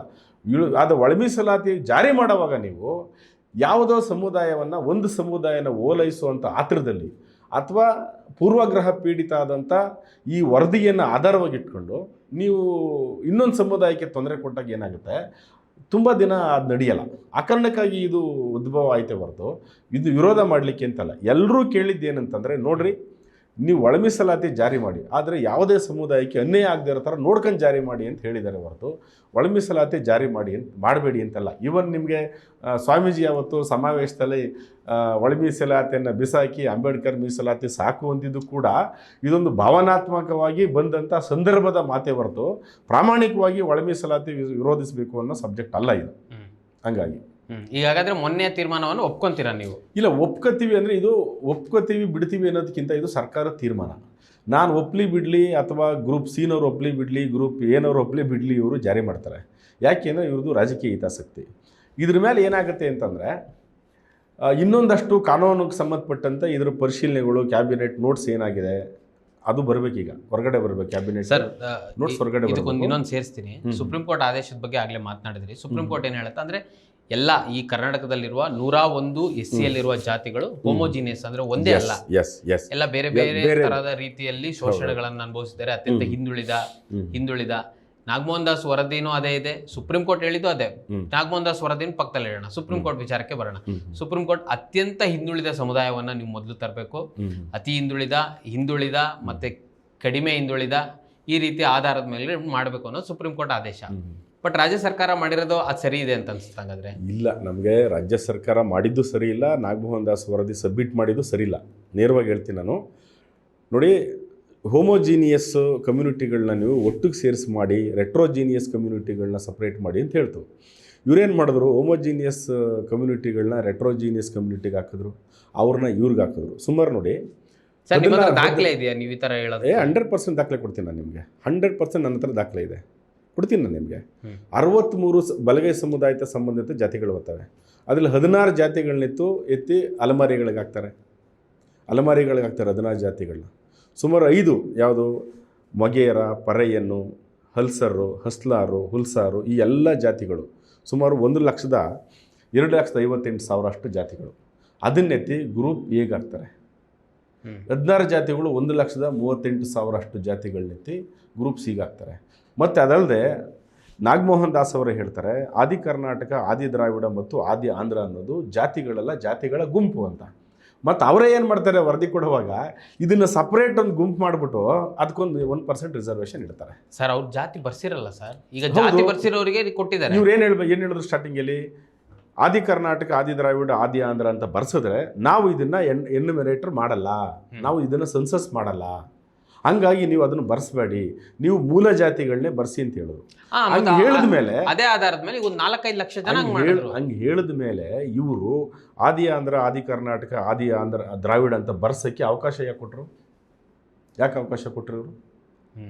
ಅವಕಾಶ ಕೊಡಬಾರ್ದಿತ್ತಲ್ವ? ಅಂದರೆ ಇವರು ಎನ್ಯುಮರೇಟರ್ಸ್ಗೆ ಸರಿಯಾಗಿ ಹೇಳಿಲ್ಲ, ಎನ್ಯುಮರೇಟರ್ಸ್ಗೆ ಹೇಳಿಲ್ಲ. ಇವರು ಆನ್ಲೈನ್ ಮಾಡೋವಾಗ ಅಲ್ಲ, ಆನ್ಲೈನ್ ಎನ್ಯುಮರೇಟರ್ಸ್ ಹೋಗಿ ಅಪ್ಲಿಕೇಶನ್ ಫಿಲಪ್ ಮಾಡ್ಕೊಬಂದಿಲ್ಲ, ಸಿಸ್ಟಮಲ್ಲೇ ಮಾಡ್ತಾರೆ. ಅವಕಾಶ ಯಾಕೆ ಕೊಟ್ಟರು ಇವರು ಆನ್ಲೈನಲ್ಲಿ? ಇವರೇ ಹೇಳಿದ್ದಾರೆ ಜಾತಿಗಳ ಗುಂಪು, ಜಾತಿ ಎಲ್ಲ ಆದಿ ಕರ್ನಾಟಕ, ಆದಿ ದ್ರಾವಿಡ, ಆದಿ ಆಂಧ್ರನು ಜಾತಿಗಳ ಗುಂಪು ಅಂತೇಳಿ. ಎಗೈನು ಜಾತಿ ಸೆನ್ಸಸ್ಸಲ್ಲಿ ಇವರು ಅದಕ್ಕೆ ಅವಕಾಶ ಮಾಡಿಕೊಡ್ತಾರೆ. ಇದು ಆದಿ ದ್ರಾವಿಡ, ಆದಿ ಕರ್ನಾಟಕ, ಆದಿ ಆಂಧ್ರ ಮಾಡೋಕ್ಕೆ ಏನಿದ್ರು ಉದ್ದೇಶ? 1% ಅವ್ರು ರಿಸರ್ವೇಷನ್ ಇಡ್ತಾರೆ, ಹೌದಲ್ವಾ? ನನಗೆ ಅದು 4,78,000 ಅಷ್ಟು ರಿಸರ್ವೇಷನ್ ಇಡ್ತಾರೆ. ನಾನು ಹೇಳೋದು, ಈ ಎಲ್ಲವನ್ನೂ ಕೂಡ ಗಮನಿಸಿದ್ರೆ ನಾಗಮೋಹನ್ ದಾಸ್ ಅವರು ಭಾಳ ಸ್ಪಷ್ಟವಾಗಿ ಪೂರ್ವಗ್ರಹ ಪೀಡಿತರಾಗಿದ್ದು ನಿಜ. ಅವರು ಭಾಷಣ ಮಾಡ್ತಾ ಇರ್ತಾರೆ ನೋಡಿ, ಹೊಟ್ಟೆ ತುಂಬ ಉಂಡವರು ಹಸಿದವರಿಗೆ ಅವಕಾಶ ಮಾಡಿಕೊಡ್ಬೇಕು ಅಂತ ಹೇಳ್ತಾರೆ. ವರದಿಯಲ್ಲೂ ಅದನ್ನೇ ಬರ್ದಿದ್ದಾರೆ. ಏನಿದ್ರ ಅರ್ಥ? ಹೊಟ್ಟೆ ತುಂಬಿದವರು ಅಂದರೆ ಯಾರು? ಎತ್ಕಟ್ತಾರೆ ಅವರು, ಲೆಫ್ಟ್ ರೈಟ್ ಅವ್ರು ಇಬ್ಬರು, ಒಬ್ಬರ ಮೇಲೆ ಒಬ್ಬರು. ಅವ್ರು ಉಂಡ್ಬಿಟ್ಟವ್ರೆ ಕಣಯ್ಯ, ನೀವು ಉಣ್ಲಿಲ್ಲ, ನಿಮ್ಗೆ ನಾನೇನೋ ಮಾಡ್ತೀನಿ ಸುಮ್ಮನೆ ಇರಿ ಅಂತ ಇವರೇನು ಮ್ಯಾಚ್ ಫಿಕ್ಸಿಂಗ್ ಮಾಡ್ಕೊಂಡಿದ್ರಾ? ನೋಡ್ರಿ, 32 ರಿಟೈರ್ಡ್ ಜಡ್ಜ್ಗಳಿದ್ದಾರೆ ಬೆಂಗಳೂರಲ್ಲಿ, 32 ರಿಟೈರ್ಡ್ ಜಡ್ಜ್ ಇದ್ದಾರೆ. ಇವ್ರನ್ನೇ ಹಾಕ್ತಾರೆ ಸರ್ಕಾರ. ನಾನು ಇವ್ರನ್ನ ಹಾಕಿದ ದಿನನೇ ಹೇಳಿದೆ, ನಮಗೆ ನ್ಯಾಯ ಸಿಗಲ್ಲ ನೋಡ್ರಿ, ಈತ ಕಮ್ಯುನಿಸ್ಟ್ ಈತ ಅಂಬೇಡ್ಕರ್ವಾದಿ ಅಲ್ಲ, ಇವ್ರಿಗೆ ಯಾವುದೇ ತರಹದ ಈ ಸಮುದಾಯಗಳ ಬಗ್ಗೆ ಇದು ಸಾಮಾಜಿಕ ನ್ಯಾಯ ಕೊಡಬೇಕು ಅನ್ನೋದು ಯಾವ ಕಾಳಜಿನೂ ಇಲ್ಲ ಅವ್ರಿಗೆ. ಜಡ್ಜಾದವರೆಲ್ಲ ಅಂಬೇಡ್ಕರ್ವಾದಿಗಳು ಹಾಕಾಗಲ್ಲ, ಜಡ್ಜಾದವರೆಲ್ಲ ಸಾಮಾಜಿಕ ನ್ಯಾಯವನ್ನು ಪರಿಪಾಲನೆ ಮಾಡ್ತೀರ ಅಂತ ಹೇಳೋಕ್ಕಾಗಲ್ಲ. ಜಡ್ಜಾದವರು ಎಲ್ರಿಗೂ ಕೂಡ ಈ ತಳ ಸಮುದಾಯಗಳ ಬಗ್ಗೆ ಅಂತಃಕರಣ ಇದೆ ಅಂತ ನಾನು ಹೇಳಲ್ಲ. ಇದು ಬಯಾಸ್ಡ್ ರಿಪೋರ್ಟು. ಅವ್ರಿಗೆ ಪ್ರಾಮಾಣಿಕವಾಗಿ ಹೇಳ್ತೀನಿ, ಅವರು ಒಂಥರ ಕೆಲವ್ರನ್ನ ಖುಷಿ ಪಡಿಸೋಕ್ಕೆ, ನಾನು ಹೇಳಿದ್ನಲ್ಲ, 22 ಸತಿ ಒಬ್ರು ಹೋಗಿ ಭೇಟಿ ಆಗ್ತಾರೆ ಅವ್ರನ್ನ. ಒಬ್ರು ಸಂಘದವ್ರು ಹೋಗಿ 22 ಸತಿ ಭೇಟಿ ಆಗ್ತಾರೆ. ಅವ್ರ ಪ್ರಭಾವ ಇಲ್ಲಿಲ್ವ ಹಂಗಾರೆ? ಸರ್, ಈ ಸರ್ವೆ ಆಗಿರೋದು ಆರ್ಥಿಕ, ಸಾಮಾಜಿಕ, ಶೈಕ್ಷಣಿಕ ಇದರ ಆಧಾರದ ಮೇಲೆ ಆಯಿತು. ಆಮೇಲೆ ಆ ರಿಪೋರ್ಟಲ್ಲೂ ಹಂಗೆ ಇರೋದು, ಆರ್ಥಿಕವಾಗಿ ಎಷ್ಟು ಜನ ಹಿಂದುಳಿದಿದ್ದಾರೆ, ಅದರಲ್ಲೂ ಭಾಳ ಮುಖ್ಯವಾಗಿ ಶೈಕ್ಷಣಿಕವಾಗಿ ಯಾರು ಉದ್ಯೋಗವನ್ನು ಪಡೆದಿದ್ದಾರೆ, ಯಾರು ಇವತ್ತು ಪ್ರೊಫೆಸರ್ಗಳಾಗಿದ್ದಾರೆ, ಯಾರು ಇವತ್ತು ಎಲ್ಲೆಲ್ಲಿ ನೌಕರಿಗಳನ್ನು ಪಡೆದಿದ್ದಾರೆ, ಇದೆಲ್ಲ ಇದೆ ಆ ರಿಪೋರ್ಟಲ್ಲಿ. ಆ ದಾಖಲೆಗಳೇ ಸುಳ್ಳು ಅಂತ ನೀವು ಹೇಳ್ತಾ ಇದ್ದೀರಾ ಈಗ. ಅವರು ನೋಡಿ, 2011ರ ಸೆನ್ಸಸ್ ಇದೆ. 2011ರ ಸೆನ್ಸಸ್ಸಲ್ಲಿ SCಗಳ ಒಟ್ಟು ಜನಸಂಖ್ಯೆ 1,05,00,000 ಅಂತ ಹೇಳುತ್ತೆ. 1,05,00,000 ಹೇಳುತ್ತೆ. 15 ವರ್ಷ ಆದಮೇಲೆ ನೀವೇ ಯೋಚನೆ ಮಾಡಿ, ಎಷ್ಟು ಪರ್ಸೆಂಟ್ ರೈಸ್ ಆಗ್ಬೋದು? ಹೌದಲ್ವ? ನಿಮಗೆ ಸ್ಟ್ಯಾಟಿಸ್ಟಿಕ್ ಡಿಪಾರ್ಟ್ಮೆಂಟಲ್ಲಿ ಏನು ಪಾಪ್ಯುಲೇಷನ್ ಪ್ರೊಜೆಕ್ಷನ್ ಅಂತ ಒಂದು ವಿಭಾಗನೇ ಇದೆ. ಅವರು ಪ್ರತಿ ಸೆನ್ಸಸ್ಗೂ ಕೂಡ ಪ್ರತಿ 10 ವರ್ಷಕ್ಕೊಂದು ಸತಿ ಅಥವಾ ಪ್ರತಿ ವರ್ಷ ಯಾವ್ಯಾವ ಜನಸಂಖ್ಯೆ ಎಷ್ಟು ಪ್ರಮಾಣದಲ್ಲಿ ಇದು ಪ್ರೊಜೆಕ್ಷನ್ ಆಗುತ್ತೆ, ಡೆವಲಪ್ಮೆಂಟ್ ಆಗುತ್ತೆ ಅಥವಾ ಇನ್ಕ್ರೀಸ್ ಆಗುತ್ತೆ ಅನ್ನೋದು ಮಾಹಿತಿ ಇದೆ. ಅದ್ರ ಪ್ರಕಾರ ನೀವು ನೋಡೋದಾದರೆ ಸುಮಾರು 1,46,000 7 ಲಕ್ಷ ಆಗಬೇಕಿತ್ತು. ಓಕೆ, 15 ವರ್ಷದ ಅವಧಿ ಒಳಗಡೆ. ಇವ್ರು ಎಷ್ಟು ಕೊಟ್ಟಿದ್ದಾರೆ ಗೊತ್ತಾ? 1,07,000 ಕೋಟಿ ಕೊಟ್ಟಿದ್ದಾರೆ. ಅಂದರೆ 15 ವರ್ಷದ ಅವಧಿಯಲ್ಲಿ ಬರೀ 2 ಲಕ್ಷ ಜನಸಂಖ್ಯೆ, 101 ಜಾತಿಯಲ್ಲಿ 2 ಲಕ್ಷ ಜನಸಂಖ್ಯೆ ಅಷ್ಟೇ ಮಾತ್ರ ಜಾಸ್ತಿ ಆಗಿದಾರಾ? ಸಿಂಪಲ್, ನಾನು ನಿಮ್ಗೆ ಎಕ್ಸಾಂಪಲ್ ಹೇಳೋದು, ನಾನು ಅವ್ರ ಮೇಲೆ ಅಪವಾದ ಹೊರಿಸ್ತಾ ಇಲ್ಲ. ಏನು ಅನ್ಸುತ್ತೆ ನಿಮಗೆ? ನೀವು ಆಲೋಚನೆ ಮಾಡಿ, ಏನು ಅನ್ಸುತ್ತೆ? ಇದು ಬಯಾಸ್ಡ್ ಅಂತ ಅನ್ಸಲ್ವಾ? ಇದು ಪೂರ್ವಾಗ್ರಹ ಪೀಡಿತ ಅಂತ ಅನ್ಸಲ್ವಾ ನಮಗೇನಂತಂದರೆ, ವೈಯಕ್ತಿಕವಾಗಿ ನಾಗಮೋಹನ್ ದಾಸ್ ಅವ್ರ ಬಗ್ಗೆ ಯಾರಿಗೂ ದ್ವೇಷನೂ ಇಲ್ಲ, ಏನೂ ಇಲ್ಲ. ಅವ್ರ ಬಗ್ಗೆ ಅವ್ರು ಬರೆದಂಥ ಸಂವಿಧಾನ ಪುಸ್ತಕ ಇದೆಯಲ್ಲ, ಅದನ್ನು ಲಕ್ಷಾಂತರ ಜನರಿಗೆ ನಾವೆಲ್ಲ ಕೊಡಿಸಿದ್ದೀವಿ, ಓದಿದ್ದೀವಿ, ಮಾಡಿದ್ದೀವಿ, ಎಲ್ಲ ಮಾಡಿದ್ದೀವಿ ನಾವು. ಅವ್ರು ಭಾಷಣ ಮಾಡುವಾಗ ಸಾಮಾಜಿಕ ನ್ಯಾಯದ ಬಗ್ಗೆ ಭಾಷಣ ಮಾಡ್ತಾರೆ, ಅಂಬೇಡ್ಕರ್ ಬಗ್ಗೆ ಭಾಷಣ ಮಾಡ್ತಾರೆ, ಸಂವಿಧಾನದ ಬಗ್ಗೆ ಭಾಷಣ ಮಾಡ್ತಾರೆ. ಆದರೆ ವರದಿ ಕೊಡುವಾಗ ಯಾಕೆ ಹಿಂಗೆ ಇವರು ಮೈ ಮರೆತು ಬಿಟ್ರ ಅಥವಾ ಯಾವುದೋ ಒತ್ತಡಕ್ಕೆ ಒಳಗಡೆ ಆದ್ರ ಅಂತ ನನಗೆ ಗೊತ್ತಿಲ್ಲ. ಅಂದರೆ ಈಗ ನಿಮ್ಮ ನಿಲುವೇನು ಸರ್? ಅಂದರೆ ಏನು ಬೇಕು ಅಂತ ನಿಮಗೆ? ಇಲ್ಲ, ಹಳೆ ಮೀಸಲಾತಿನೇ ಇರಲಿ ಅಂತನಾ?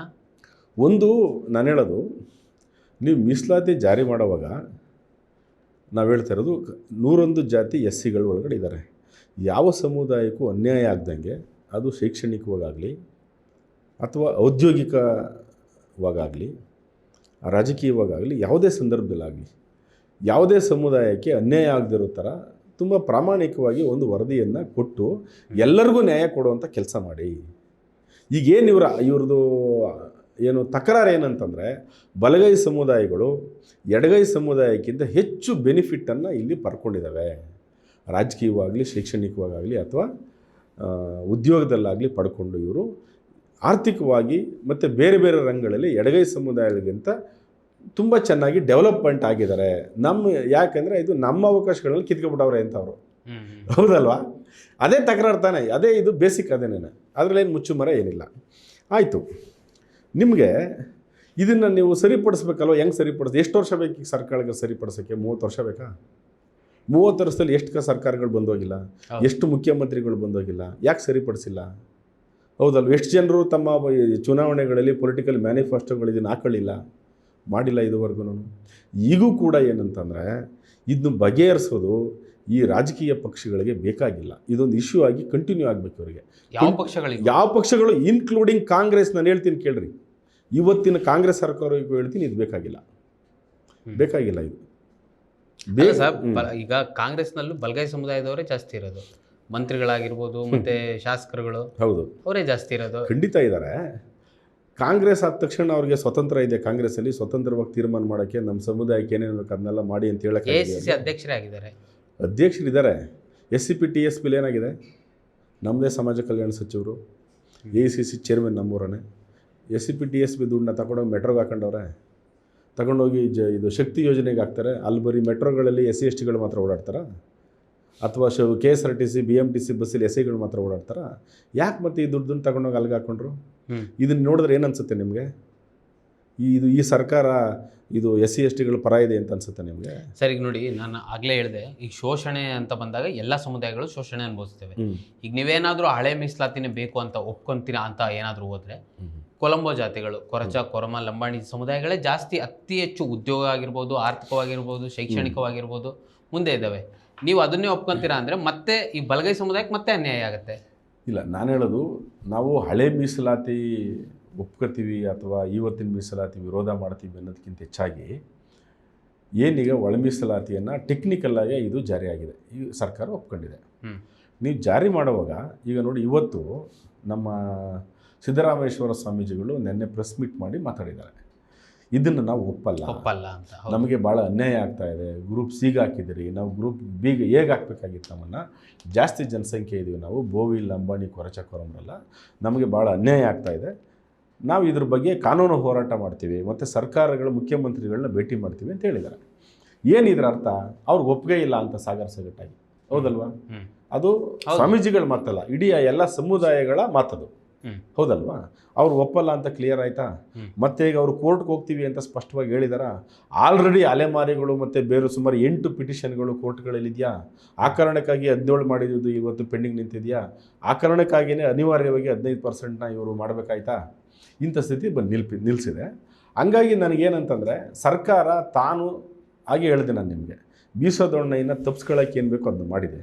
ಸರ್ಕಾರಕ್ಕೂ ಗೊತ್ತು ನಮ್ಮ ಅಭಿಪ್ರಾಯಗಳು ಮತ್ತೆ ಇವ್ರ ಜನ ನಿಲ್ಲಲ್ಲ, ಕೋರ್ಟ್ಗೆ ಹೋಗ್ತಾರೆ ಅಂತ ಗೊತ್ತು ಅವ್ರಿಗೆ. ಬಹುಶಃ ನನಗೇನು ಅನಿಸುತ್ತೆ, ಯಾರೂ ಕೋರ್ಟ್ಗೆ ಹೋಗದೆ ಇದನ್ನು ಸರ್ಕಾರ ಅಧಿಕಾರಿಗಳ ಮುಖಾಂತರ ರೋಸ್ಟರ್ ಸರಿಪಡಿಸೋದ್ರ ಮುಖಾಂತರ ಪ್ರಾಮಾಣಿಕವಾಗಿ ಎಲ್ಲ ಜಾತಿಯ ಏನು ಮಾತುಗಳಿದೆಯೋ, ಅವರ ಅಭಿಪ್ರಾಯಗಳಿದೆಯೋ ಅದನ್ನು ಸೀರಿಯಸ್ಸಾಗಿ ಗಂಭೀರವಾಗಿ ಪರಿಗಣಿಸ್ಬಿಟ್ಟು ಅವರೆಲ್ಲರೂ ಕೂಡ ನ್ಯಾಯ ಸಿಗುವಂಥ ಕೆಲಸವನ್ನು ಸರ್ಕಾರ ಮಾಡಲೇಬೇಕು ಇದು ಅಂತ ನನಗನ್ಸುತ್ತೆ. ಕರ್ನಾಟಕದಲ್ಲಿ ರಚನೆ ಆದಂಥ LG ಆವನೂರು ಆಯೋಗದಿಂದ ಹಿಡಿದು ಈಗ ಮೊನ್ನೆ ನಾಗಮೋಹನ್ ದಾಸ್ ಆಯೋಗದವರೆಗೂ ಅಲೆಮಾರಿಗಳಿಗೆ 1% ಇಟ್ಟಿದ್ರು. ಹೌದು. ಈಗ ಸರ್ಕಾರನೇ ಈಗ ನಾಗಮೋಹನ್ ದಾಸ್ ಆಯೋಗವನ್ನೇ ತ್ಯಜಿಸಿ, ಅಂದರೆ ಅದೇನು ಕೊಟ್ಟಿತ್ತು ಆ ವರದಿಯನ್ನೇ ತ್ಯಜಿಸಿ ಹೊಸದೊಂದು ನಿರ್ಧಾರಕ್ಕೆ ಬಂತು. ಅದ್ರ ಬಗ್ಗೆ ಅಭಿಪ್ರಾಯ ಏನು ಸರ್? ನಿಮಗೆ ನನಗೆ ಹಾಗೆ ಗೊತ್ತದು. ಅವ್ರು ಮಾಡುವಾಗ ಗ್ರೂಪ್ ಹೇಗೆ ಹಾಕಿದ್ರು ಅವ್ರನ್ನೆಲ್ಲ 59 ಜಾತಿಗಳನ್ನ ಅಲೆಮಾರಿಗಳನ್ನ ಹಾಕಿದ್ರು. ಮಾಧುಸ್ವಾಮಿ ಅವರು ಅದೇ ಹಾಕಿದ್ರು, ಸದಾಶಿವ ಅವರು ಅದಕ್ಕೆ ಹಾಕಿದ್ರು. ನಾನು ಹೇಳೋದು ಏನಂತಂದರೆ, ಅಲೆಮಾರಿಗಳು ಜನಸಂಖ್ಯೆ ಕಡಿಮೆ. ಇವತ್ತು ನೋಡ್ರಿ, ಅವರು ಕೊಲೆ ಬಸ್ಸು ನಡೆಸ್ಕೊಂಡು ಬೇರೆ ಬೇರೆ ವೇಷ ಹಾಕ್ಕೊಂಡು ಬುಡುಬುಡಿಕೆ ಹಾಕ್ಕೊಂಡು ಇವತ್ತು ಅವರಿಗೆ ಪ್ರಾಮಾಣಿಕವಾಗಿ ಹೇಳ್ತೀನಿ, ತುಂಬ ಸಾಮಾಜಿಕವಾಗಿ, ಆರ್ಥಿಕವಾಗಿ, ಶೈಕ್ಷಣಿಕವಾಗಿ ಭಾಳ ಹಿಂದುಳಿದಿರ್ತಕ್ಕಂಥ ಸಮುದಾಯ, ರಾಜಕೀಯ ಪ್ರಾತಿನಿಧ್ಯನೇ ಇಲ್ಲದೆ ಇರತಕ್ಕಂಥ ಸಮುದಾಯ. ಅದರಲ್ಲಿ ಎರಡು ಮಾತಿಲ್ಲ.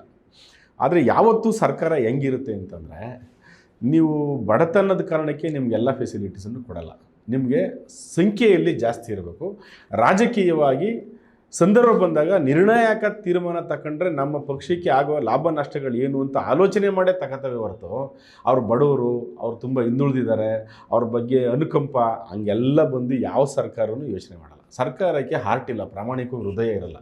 ಅವರು ಭಾಳ ತಲೆ ಉಪಯೋಗಿಸಿ ಟೆಕ್ನಿಕಲ್ ಇಶ್ಯೂಸ್ ಉಪಯೋಗಿಸಿ ತೀರ್ಮಾನ ಮಾಡ್ತಾರೆ ಹೊರತು, ಅಲೆಮಾರಿಗಳು ಅವರು ಇದೇನು ಹೊಸದವ್ರಿಗೆ, ಸಿದ್ದರಾಮಯ್ಯ ಅಂತವ್ರಿಗೆ ಈ ಜಾಗದಲ್ಲಿ ಸಾಮಾಜಿಕ ನ್ಯಾಯ ಮಾತಾಡ್ತಾರೆ, ಬಸವಣ್ಣನ ಬಗ್ಗೆ ಮಾತಾಡ್ತಾರೆ, ಅಂಬೇಡ್ಕರ್ ಬಗ್ಗೆ ಸಿದ್ದರಾಮಯ್ಯ ಅವ್ರ ಮಾತೆ ಒಬ್ಬರೇ ಅಲ್ಲ, ಯಾವ ಸಚಿವ ಸಂಪುಟದವರೇ ಆಗಲಿ ಇಲ್ಲಿ ಬಂದು ನಿಂತ್ಕೊಳ್ರಿ, ಮಾದೇವಪ್ಪನವರೇ ಮಾತಾಡ್ತಾರೆ, ಎಲ್ಲರೂ ಮಾತಾಡ್ತಾರೆ, ಮಾದೇವಪ್ಪ ಅವರು ಮಾತಾಡ್ತಾರೆ, ಎಲ್ಲರೂ ಮಾತಾಡ್ತಾರೆ. ನಾನು ಹೇಳ್ತಾ ಇರೋದೇನೆಂದರೆ, ಮಾತೆತ್ತಿದ್ರೆ ಸಾಮಾಜಿಕ ನ್ಯಾಯ ಇಲ್ಲ, ಸಂವಿಧಾನ ಇಲ್ಲ, ಈ ದೇಶದ ಅಖಂಡ ಭಾರತ ಎಲ್ಲನೂ ಮಾತಾಡ್ತಾರೆ ಇವರೆಲ್ಲ.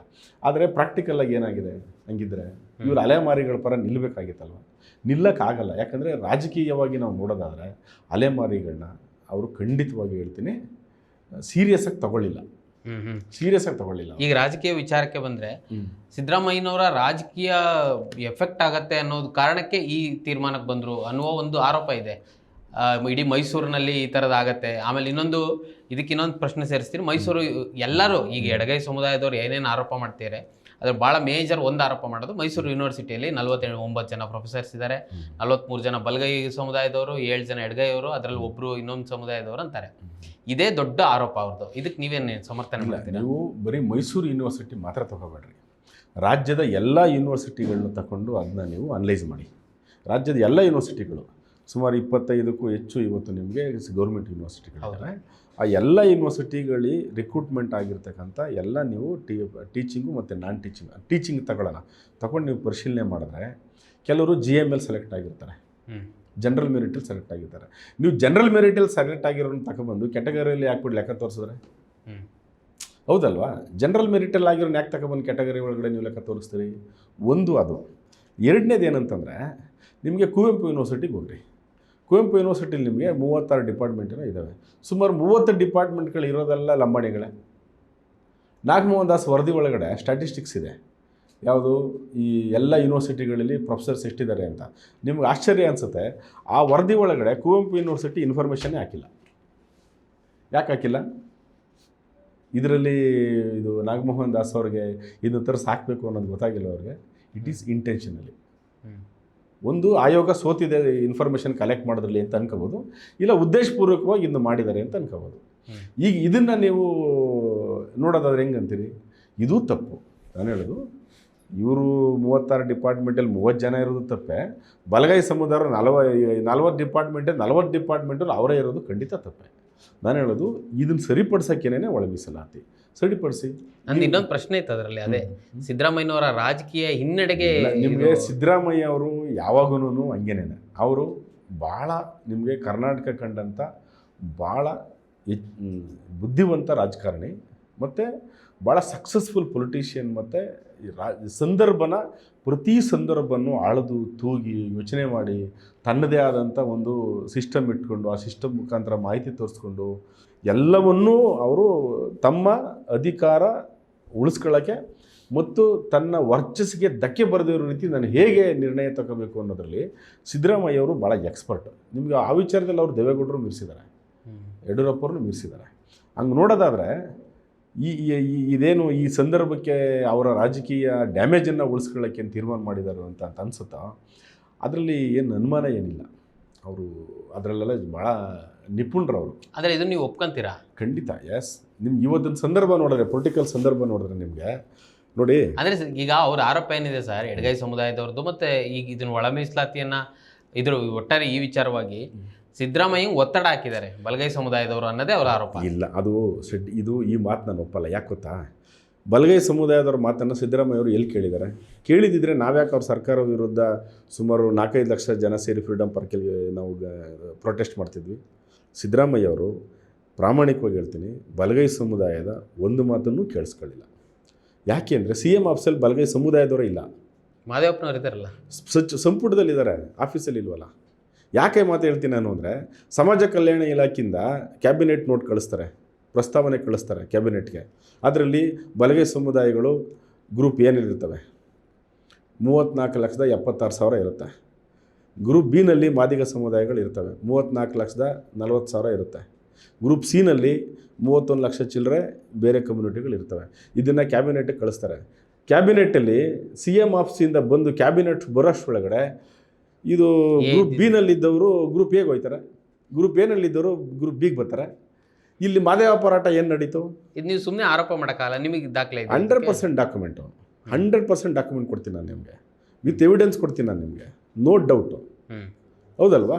ಈ ವಿಚಾರದಲ್ಲಿ ನಿಮಗೆ ನೋಡ್ರಿ, ಎಲ್ಲರೂ ನಾವು ಸುಮ್ಮನೆ ನಾವು ಆಪಾದನೆ ಮಾಡಬಾರ್ದು. ಸಾರ್ವಜನಿಕವಾಗಿ ಓಡಾಡ್ತಿರ್ತೀವಿ. ಇದನ್ನು ಕೇಳಿದ್ದಾರೆ ಮಾದೇವಪ್ಪ CMಗೆ, ಹೆಂಗೆ ಬಂತಿದೇನು ಅಂತ. ನಮ್ಮ ಆಫೀಸಲ್ಲಿ ಹಂಗೆ ಆಗಲ್ಲ, ನೀನು ಕಳಿಸಿರೋದೆ ಹಂಗೆ ಅಂತ ಹೇಳ್ತಾರೆ.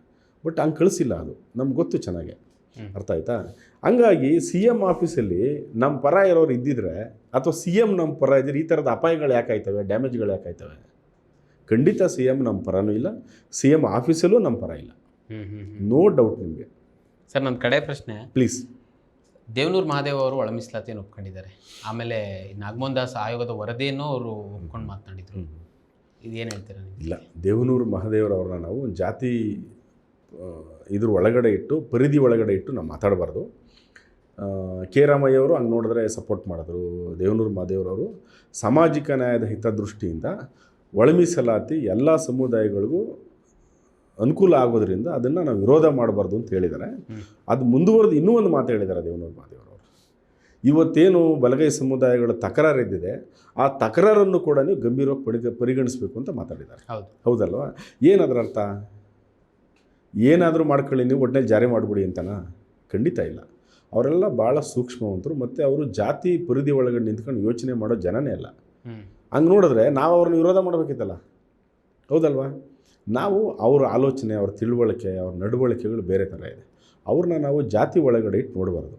ಹಂಗೆ ನೋಡಿದ್ರೆ ಈ ರೋಸ್ಟರ್ ಸರಿಯಾದಾಗ ಒಬ್ಬ ಈ ಎಡಗೈ ಸಂಬಂಧಿತಪಟ್ಟ ಯಾವ ರಾಜಕೀಯ ಮುಖಂಡನು, ಯಾವ ಸಾಹಿತಿನೂ, ಯಾವ ಬರಹಗಾರರು, ಯಾವ ಹೋರಾಟಗಾರರು ಕೂಡ ರೋಸ್ಟ್ರು ಯಾರಿಗೂ ಅನ್ಯಾಯ ಆಗ್ದಂಗೆ ಸರಿಪಡಿಸಿ ಅಂತ ಒಂದು ಮಾತು ಎಲ್ಲೂ ಹೇಳಿಲ್ಲ, ಒಂದು ಮಾತು ಎಲ್ಲೂ ಹೇಳಿಲ್ಲ. ಯಾಕೆ ಹೇಳಿಲ್ಲ? ಆದರೆ ಇದು ಕೋಟಕನಹಳ್ಳಿ ರಾಮಯ್ಯ ಅವರು, ದೇವನೂರು ಮಹಾದೇವರು ಈ ಮಾತು ಹೇಳಿದ್ರು, ಜಾರಿ ಮಾಡಿ ನೀವು ಅಂತ. ಏನದರ ಅರ್ಥ? ಹೌದಲ್ವಾ? ಹಂಗಾಗಿ ಏನಂತಂದರೆ ಇಲ್ಲಿ ಜಾತಿಗಳೇ ಹಂಗೆ ಬಾಬಾ ಸಾಹೇಬ್ರು ಹೇಳ್ತಾರೆ, ಕ್ಯಾಸ್ಟ್ ಇಸ್ ದ ನೇಷನ್ ಅಂತೇಳಿ. ಪ್ರತಿಯೊಂದು ಜಾತಿಗೂ ಕೂಡ ಒಂದೊಂದು ದೇಶ ಇದ್ದಂಗೆ. ಒಂದು ಜಾತಿಗೂ ಇನ್ನೊಂದು ಜಾತಿಗೂ ಒಂದು ದೇಶ ಮತ್ತೊಂದು ದೇಶಕ್ಕೆ ಇರುವಷ್ಟು ವ್ಯತ್ಯಾಸಗಳು ಮತ್ತು ಬೇರೆ ಬೇರೆ ಥರದ್ದು ಇರುತ್ತೆ, ಸಂಬಂಧಗಳಿರುತ್ತೆ. ಆ ಕಾರಣಕ್ಕಾಗಿ ನಾವು ಜಾತಿ ಭಾಳ ಮುಖ್ಯ ಅಂತಾರೆ. ಕಾನ್ಶಿರಾಮ್ ಸಾಹೇಬರು ಕೂಡ ಇನ್ನೂ ಒಂದು ಕಾನ್ಶಿರಾಮ್ ಸಾಹೇಬರು ಮುಂದುವರೆ ಏನು ಹೇಳ್ತಾರೆ, ಜಾತಿಗಳು ಪೊಲಿಟಿಕಲ್ ಪವರ್ ಇದೆಯಲ್ಲ, ಅದು ಮಾಸ್ಟರ್ ಕೀ. ಇದನ್ನು ನೀವು ಜಾತಿ ವ್ಯವಸ್ಥೆ ಇದೆಯಲ್ಲ, ಅದು 2 ಹಲ್ಲಿಗಿನ ಅಧಿಕಾರ ಅನ್ನೋದು 2 ಗಲ್ಲಿ ಕತ್ತಿ ಇದ್ದಂಗೆ.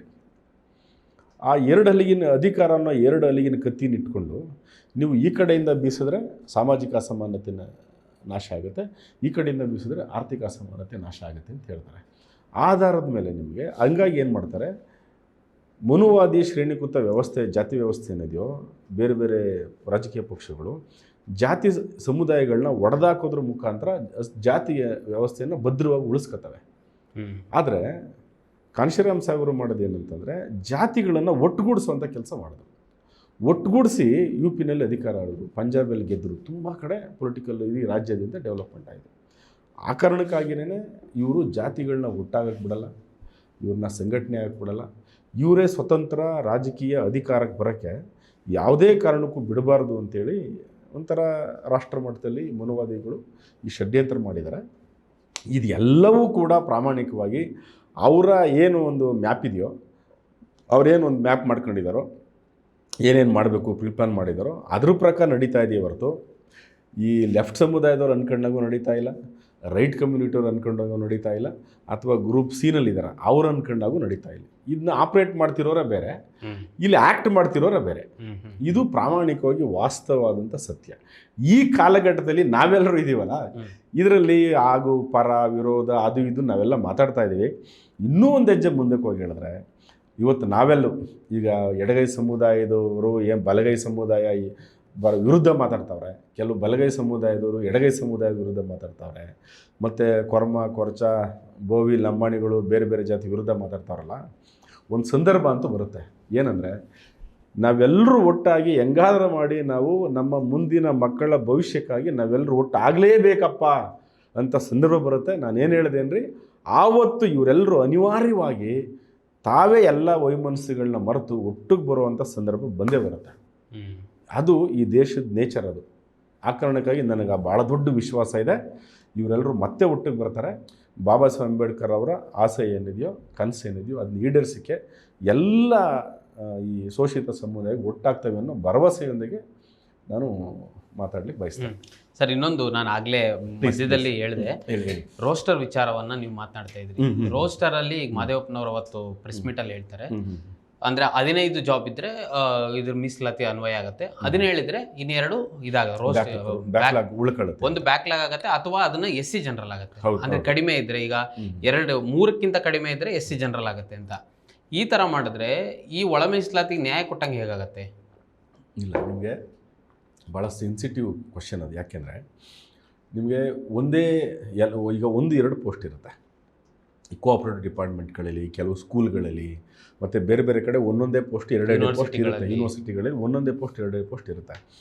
ನೀವು ಯಾವುದೋ ಒಂದು ಗುಂಪಿಗೆ ಅದನ್ನೆಲ್ಲವೂ ರಿಸರ್ವ್ ಮಾಡಿಬಿಟ್ರೆ ನಿಮಗಿನ್ನು 30 ವರ್ಷ ಗ್ರೂಪ್ ಬಿನವ್ರಿಗೆ ಆ ಅವಕಾಶಗಳೇ ಸಿಗಲ್ಲ. ಗ್ರೂಪ್ ಬಿನವ್ರಿಗೆ 30 ವರ್ಷ ಆಯಿತು ಅಂದರೆ ಗ್ರೂಪ್ ಸಿನವ್ರಿಗೇನು ಅವಕಾಶಗಳೇ ಸಿಗಲ್ಲ. ಆ ಕಾರಣಕ್ಕಾಗಿ ನಿಮಗೆ ಆಶ್ಚರ್ಯ ಅನಿಸುತ್ತೆ, ನಾವು ಪ್ರೊಟೆಸ್ಟ್ ಮಾಡೋ ದಿನ ಸಿದ್ದಯ್ಯ ಸಾಹೇಬರು CM ಅವ್ರನ್ನ ಭೇಟಿಯಾಗಿದ್ರು. ಭೇಟಿಯಾಗಿ ಏನು ಹೇಳಿದೆ ಏನಂತಂದರೆ, ನೀವು ಒಂದು ಕೆಲಸ ಮಾಡಿ ಸರ್, ದಯಮಾಡಿ ಈ ರಿಸರ್ವೇಷನ್ನಿಂದ ನಮ್ಮನ್ನು ತೆಗೆದುಬಿಡಿ, ವಿತ್ಡ್ರಾ ಮಾಡಿಬಿಡಿ ರೈಟ್ ಕಮ್ಯುನಿಟಿಯವ್ರನ್ನ. ಯಾಕೆ ಅಂತಂದರೆ ನೀವು ಇದು ಮಾಡಿದ್ರು ಒಂದೇ, ಮಾಡದಿರೋ ಒಂದೇ, ವಿತ್ಡ್ರಾ ಮಾಡಿಬಿಡಿ ನೀವು ಇದನ್ನು ದಯವಿಟ್ಟು ನಮ್ಮನ್ನ ಅಂತೇಳಿ ಭಾಳ ಬಲವಾಗಿ CM ಅವ್ರ ಹತ್ರ ಮಾತಾಡೋರು. ಯಾಕೆ ಅದನ್ನು ಮಾತಾಡ್ತೀವಿ ಅಂತಂದರೆ, 1-2 ಇದೆಯಲ್ಲ, ಅದನ್ನ ಜನರಲ್ ಮಾಡೋದ್ರಿಂದ ಈ 3 ಕಮ್ಯುನಿಟಿಲಿ ಇರ್ತಕ್ಕಂಥವ್ರು ಯಾರು ಬೇಕಾದ್ರೆ ಕಾಂಪೀಟ್ ಮಾಡ್ಬೋದು. ನೀವು ಯಾರಿಗಾರು ಒಬ್ರಿಗೆ ಸಿಗುತ್ತೆ. ಈಗ ಹಿಂದೆನೂ ಹಂಗೆ ಇತ್ತು, ಮಾಡೇನು ಪ್ರಯೋಜನ ಅಂತ ನಿಮ್ಗೆ ಅನ್ನಿಸ್ಬೋದು. ಪ್ರಾಮಾಣಿಕವಾಗಿ ಏನು ಮಾಡೋಕ್ಕಾಗಲ್ಲ. ಈಗ ಇಲ್ಲಾಂದ್ರೆ ಏನಾಗುತ್ತೆ, ಒಂದು ಸಮುದಾಯ ಇನ್ನೊಂದು ಸಮುದಾಯದ ನಡುವೆ ಅದೇ ಸಬ್ಜೆಕ್ಟ್ ಮೇಲೆ ಇದು ಭಾಳ ಗಂಭೀರವಾದಂಥ ದ್ವೇಷಗಳು ಹುಟ್ತಾ ಹೋಗುತ್ತೆ, ಭಾಳ ದೊಡ್ಡ ಪರಿಣಾಮ ಬೀರುತ್ತೆ. ಆ ಕಾರಣಕ್ಕಾಗಿ ಇದು ಮಾಡಿ ಸಜೆಷನ್ಸ್ ಇದೆ ಇದಕ್ಕೆ. ಅಂದ್ರೆ ನೀವೇ ಹೇಳಿದ್ರಿ ಇದೊಂದು ಸೂಕ್ಷ್ಮ ಪ್ರಶ್ನೆ, ಮತ್ತೆ ಸರ್ಕಾರನೂ ಸೂಕ್ಷ್ಮವಾಗಿ ಹ್ಯಾಂಡಲ್ ಮಾಡ್ಬೇಕು ಇದನ್ನ. ನಿಮಗೇನಾದ್ರು ಸಜೆಷನ್ಸ್ ಇದೆ? ಇಲ್ಲ, ಈಗ ಮಾಡಿರೋದು ಸರಿ ಇದೆ. ಅದು 1-2 ಪೋಸ್ಟ್ಗಳಿರೋದನ್ನ SC ಜನರಲ್ ಮಾಡಿರೋದು ಖಂಡಿತ ಸರಿ ಇದೆ. ಯಾರು ಬೇಕಾದ್ರೆ ಕಾಂಪೀಟ್ ಮಾಡ್ಬೋದು. ಇದೇ ಅದಕ್ಕೆ ನಾನು ಆಗ್ಲೇ ಹೇಳಿದಾಗ ರೀತಿಯಲ್ಲಿ ಎಲ್ಲ ಅಸ್ಪೃಶ್ಯತೆಯಲ್ಲಿ ಅತಿ ಹೆಚ್ಚು ಉದ್ಯೋಗವನ್ನು ಪಡೆದಿರೋದು ಕೊಲಂಬ ಸಮುದಾಯಗಳು. ಮತ್ತೆ ನೀವು SC ಜನರಲ್ ಅಂತ ಮಾಡಿದ್ರೆ ಯಾರಿಗೆ ಹೋಗುತ್ತೆ ಅದು ಉದ್ಯೋಗಗಳು? ಹೋಗ್ಬೋದು. ಅದಕ್ಕೆ ಏನು ಮಾಡ್ತೀರಿ ಈಗ ಏನು ಮಾಡ್ಬೋದು ಈಗ ಅದು ಕೇಳಿ? ಏನು ಮಾಡೋಕ್ಕಾಗಲ್ಲ. ಯಾಕೆಂದರೆ 100% ಒಂಥರ ತಕ್ಕಡಿಗೆ ಹಾಕಿ ಮಾಡೋಕ್ಕಾಗಲ್ಲ. ಇವೆಲ್ಲ ಸಣ್ಣ ಪುಟ್ಟ ವ್ಯತ್ಯಾಸಗಳು ಆಗೇ ಆಗುತ್ತೆ. ನಾನೇ ಹೋಗಿ CM ಜಾಗದಲ್ಲಿ ಕೂತ್ಕೊಂಡ್ರು ನಾನು ಹೇಳ್ತೀನಿ, ಇವತ್ತು ನಾನು ಇಲ್ಲಿ ಕೂತ್ಕೊಂಡು ಮಾತಾಡ್ತಾ ಇದ್ದೀನಿ, ನಾನೇ ಹೋಗಿ CM ಜಾಗದಲ್ಲಿ ಕೂತ್ಕೊಂಡ್ರು ಕೆಲವು ಸಂದರ್ಭಗಳಲ್ಲಿ ಅದನ್ನ ನಾವು ಸರಿ ಮಾಡೋಕ್ಕಾಗಲ್ಲ. ಕೆಲವು ಸಣ್ಣ ಪುಟ್ಟ ವ್ಯತ್ಯಾಸಗಳಾಗುತ್ತೆ. ಈಗ ಈ ಎಡಗೈ ಸಮುದಾಯದವರು ಇಲ್ಲ, ಇದು ನಮಗೆ ಭಾರಿ ಅನ್ಯಾಯ ಇದು, ಇದನ್ನು ಮಾಡಲೇಬಾರ್ದಾಗಿತ್ತು ಅಂತ ಹೇಳ್ತಿದ್ದಾರೆ. ಇನ್ನೊಂದಷ್ಟು ಜನರು ಸ್ವೀಟ್ ಕೊಟ್ಟು ಅದೇ ಸಮುದಾಯದವ್ರು ಎಂಜಾಯ್ ಮಾಡ್ತಾರೆ. ಹೌದಲ್ವ? ಎಲ್ಲ ಸಮುದಾಯಗಳು ಈ ಥರದ ವೈರುಧ್ಯಗಳು ಇದ್ದೇ ಇರುತ್ತೆ. ಬಲಗೈ ಸಮುದಾಯದವರು ಕೂಡ ಈ 1-2 ಇರೋದು ಸರಿ, ಇನ್ನೇನೋ ಬೇರೆ ಎಡವಟ್ಟಾಗಿದೆ ಅನ್ನೋ ಥರದ್ದು ಮಾತಾಡ್ತಾ ಇದ್ದಾರೆ. ಕೊಲಂಬಗಳು ಪೂರ್ತಿ ಅನ್ಯಾಯ ಆಗಿದೆ ಅಂತ ಮಾತಾಡ್ತಿದ್ದಾರೆ. ನಾನು ಹೇಳೋದು ಇದಕ್ಕೆ ಅದರದೇ ಆದಂಥ ಒಂದು ಟೈಮ್ ತಗೊಳುತ್ತೆ. ಆಮೇಲೆ ಇನ್ನೂ ಈಗ ಕ್ಯಾಬಿನೆಟ್ ನೋಟ್ಸ್ ಹೊರಗಡೆ ಬಂದಿಲ್ಲ. ನೆನ್ನೆ ತಾನೇ ಒಂದು ಆರ್ಡರ್ ಬಿಟ್ಟಿದ್ದಾರೆ, ಬಟ್ ನೋಟ್ಸ್ ಬಂದಿಲ್ಲ. ರಾಜ್ಯಪತ್ರ ಬರಬೇಕು, ಗೆಜೆಟ್ ಆಗಬೇಕು, ಅದರೊಳಗಡೆ ರೋಸ್ಟು ಇನ್ನೇನೇನು ಮಾಡಿದ್ದಾರೆ ಟರ್ಮ್ಸ್ ಆ್ಯಂಡ್ ಕಂಡೀಷನ್ ಎಲ್ಲ ಗಮನಿಸಬೇಕಾಗಿದೆ. ಅದೆಲ್ಲ ನೋಡ್ಕೊಂಡು ನಾವು ಯೋಚನೆ ಮಾಡೋಣ ಅಂತ ಇದ್ದೀವಿ ಅಷ್ಟೇ. Okay sir, thank you so much sir, ಭಾಳ ಖುಷಿ ಆಯಿತು. Thank you very much. Yes sir. ವೀಕ್ಷಕರೇ ನೋಡಿದ್ರಲ್ಲ, ಒಂದು ಬಹಳ ಮಹತ್ವದ ಚರ್ಚೆ ಇದು. ಯಾಕಂದರೆ ಬಲಗೈ ಸಮುದಾಯದ ಮೇಲೆ ಒಂದು ಆರೋಪ ಇತ್ತು, ಅಂದರೆ ಸಿದ್ದರಾಮಯ್ಯನವರು ಇವರೇ ಒತ್ತಡ ಆಗ್ತಿದ್ದಾರೆ ಅನ್ನುವ ರೀತಿ ಆರೋಪಗಳು, ಈ ರೀತಿ ಬೇರೆ ಬೇರೆ ರಾಜಕೀಯ ಕಾರಣಗಳು, ಆರೋಪಗಳು ಎಲ್ಲ ಇತ್ತು. ಈ ಎಲ್ಲ ಆರೋಪಗಳನ್ನು ಶಿವಣ್ಣ ಅವರು ಕ್ಲಿಯರಾಗೆ ಹೇಳಿದ್ದಾರೆ. ಸೊ ನಾವು ಒಳ ಮೀಸಲಾತಿ ಪರ ಇದ್ದೀವಿ, ಆದರೆ ಇದನ್ನು ಸರಿಯಾಗಿ ಮಾಡಬೇಕು ಅನ್ನೋದು ಅವ್ರು ಹೇಳಿದ್ದಾರೆ. ಸೊ ಈ ಚರ್ಚೆಯ ಕುರಿತು ನಿಮಗೇನಿಸ್ತು ಕಮೆಂಟ್ ಮಾಡಿ ತಿಳಿಸಿ, ಮತ್ತು ಇದೇ ರೀತಿಯ ಸಾಕಷ್ಟು ವಿಡಿಯೋಗಳಿಗೆ ನಮ್ಮ iDina.com ಯೂಟ್ಯೂಬ್ ಚಾನಲ್ನ ಸಬ್ಸ್ಕ್ರೈಬ್ ಮಾಡಿ ಮತ್ತು ನಮ್ಮನ್ನು ಬೆಂಬಲಿಸಿ. ನಮಸ್ಕಾರ. ಮತ್ತಷ್ಟು ವಿಶೇಷ ವಿಡಿಯೋಗಳನ್ನು ನೋಡಲು ಮತ್ತು ಹೊಸ ವಿಡಿಯೋಗಳ ಬಗ್ಗೆ ತಿಳಿಯಲು iDina.com ಯೂಟ್ಯೂಬ್ ಚಾನೆಲ್ ಸಬ್ಸ್ಕ್ರೈಬ್ ಮಾಡಿ ಮತ್ತು ಬೆಲ್ ಐಕಾನ್ ಕ್ಲಿಕ್ ಮಾಡಿ.